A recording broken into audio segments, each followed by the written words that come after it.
どうもこんにちは、福山茂です。今回の YouTube のテーマはマーケティングの定義です。今回の内容について1、マーケティングの定義、2、マーケティングプロセス、3、マーケティングミックス、4、自分らしく生きるにはマーケティング、これらについて説明していきます。1、マーケティングの定義。経営学者フィリップ・コトラーより、マーケティングとは製品を創造し他社と交換することによって個人や団体が必要なものや欲しいものを手に入れるために利用する社会上経営上のプロセスである。2、マーケティングプロセス。1、環境分析。自社が置かれている環境を分析します。外部環境と内部環境を分析します。外部環境は政治経済などの社会情勢、競合他社や取引先、消費者の思考を言います。内部環境は自社の状況で強みと弱みを分析します。環境分析の方法についてはまたの機会で配信したいと思っています。2、市場の細分化、セグメンテーション。絞り込み、ターゲッティング。セグメンテーションは顧客のニーズをグループ分けすることです。例えば飲食店の場合はフランス料理、和食、中華料理などに分けます。ターゲッティングは自社が優位な標的市場を選定することです。例えば中華料理を選んだ場合に大衆的な店なのか、高級な店なのか、複数の料理なのか、麻婆豆腐だけで行くのか選定することです。3、ポジショニング。選んだ市場に対して競合他社に対しての優位性を確保するために自社製品の位置づけを明確にします。例えとしては大衆的で豊富なメニューがある中華料理店にした場合、他のお店よりもカウンター席を多くして一人でも来やすいお店にするというのがポジショニングです。4、マーケティングミックス。マーケティングの 4P という言い方が有名です。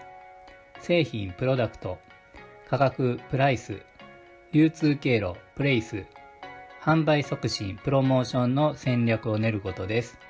これについては後で詳しく説明しますが、ポジショニングを具体的にするために決めることです。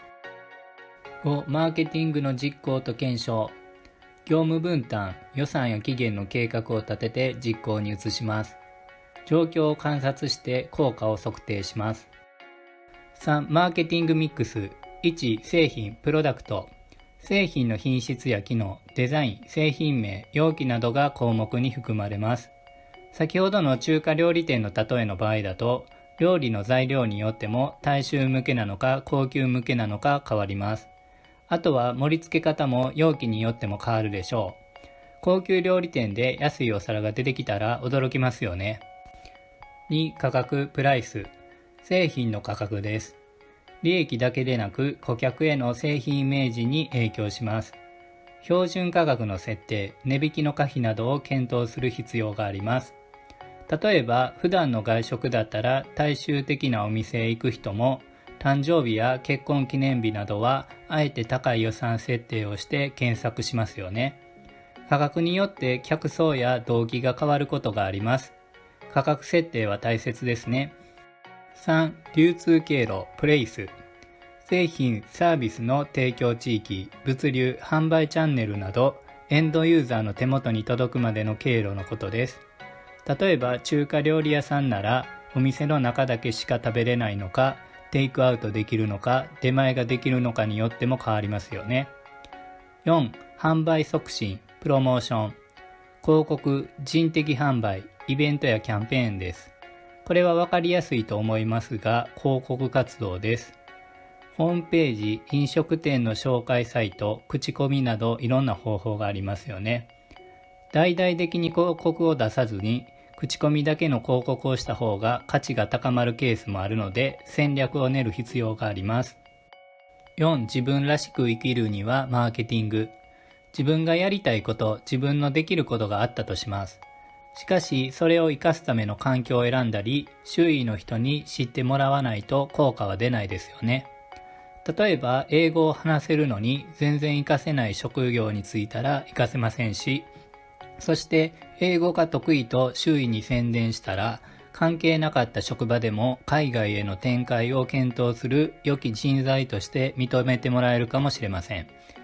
また、どれだけ自分が好みの環境を選んだとしても、自分を磨き続ける方が大事なこともあります。自分という製品、価値を向上する意識ですね。今回はマーケティングの基礎について説明しました。仕事内でのマーケティングを行うだけでなく、自分自身を見つめながらマーケティングの基礎を用いて人生選択するのはどうでしょうか。今回の内容が皆さんにとって良い機会になれば幸いです。以上です。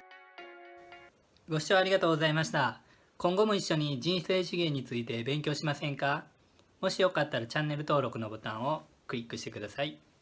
それではまたよろしくお願いします。